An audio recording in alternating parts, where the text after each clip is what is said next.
ख्वाजा दुनिया में 60 और 70 की दहाई में बेशुमार नए लीडर पैदा हुए।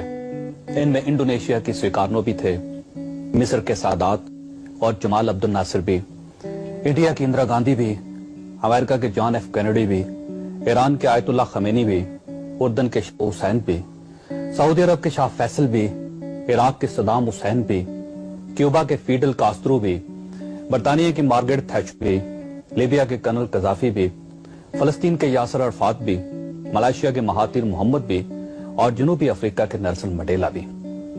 लेकिन सियासी तारीख के मौरखीन का कहना है कि पाकिस्तान के जुल्फकार अली भुट्टो दुनिया के इन तमाम लीडर्स के भी लीडर थे।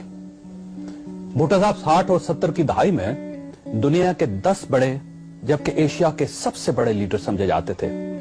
भुट्टो साहब को अल्लाह ताला ने बेशुमार सलाहियतों से नवाज रखा था। मसलन उनकी याददाश्त हैरान कुन थी। उन्हें पूरी किताबें और 400 सफ़ात की फाइलें जुबानी याद होती थी। वो टेबल टॉक और अवामी जलसों से डील करने का फन भी जानते थे। वो कॉन्फ्रेंसेस और मुज़ाकरात के दौरान मुखालफिन को शिकस्त दे देते थे और अवामी जलसों में लोगों के दिल जीत लेते थे। और वो बेइंतहा हाजिर जवाब भी थे। अब उनकी हाजिर जवाबी के 2 वाकयात मुलाहिजा कीजिए।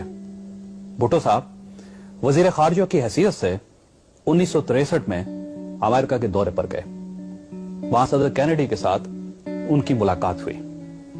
सदर कैनेडी भुट्टो साहब की जहानत से बेइंतहा मुतासर हुए और उन्होंने भुट्टो साहब से कहा, अगर आप अमेरिकन सिटीजन होते तो आप इस वक्त अमेरिका के वजीर होते। भुट्टो साहब ने फौरन जवाब दिया, सर मैं अगर अमेरिकन होता तो मैं अमेरिका का वजीर ना होता, अमेरिका का सदर होता।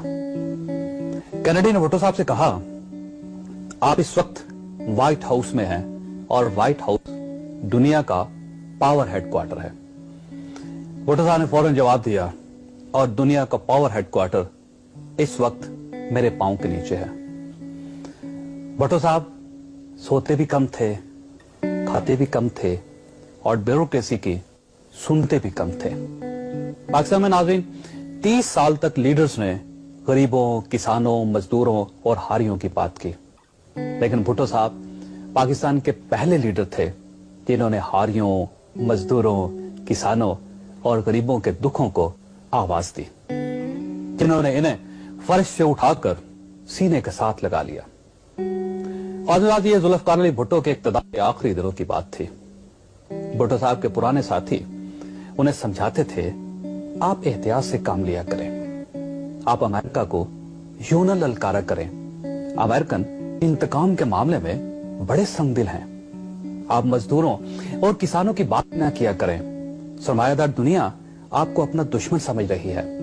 आप फौज को भी बैरकों तक महदूद करने की बात न किया करें, जर्नैल आपके गिर्द घेरा तंग कर देंगे।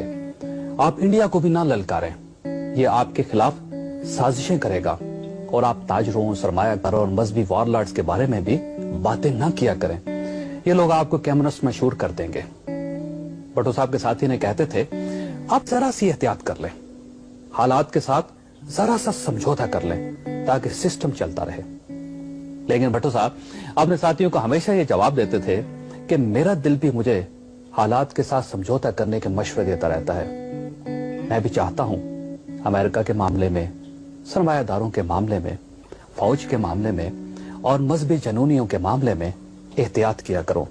लेकिन फिर जब मैं लाड़काना, लाहौर, पेशावर और नौशकी के गरीब हारियों, मजदूरों और किसानों को देखता हूं तो मैं बेबस हो जाता हूं और मैं अपने आप से कहता हूं, जुल्फकार अगर तुमने भी समझौता कर लिया तो इस गरीब कौम का मुकद्दर कौन बदलेगा, इनका साथ कौन देगा।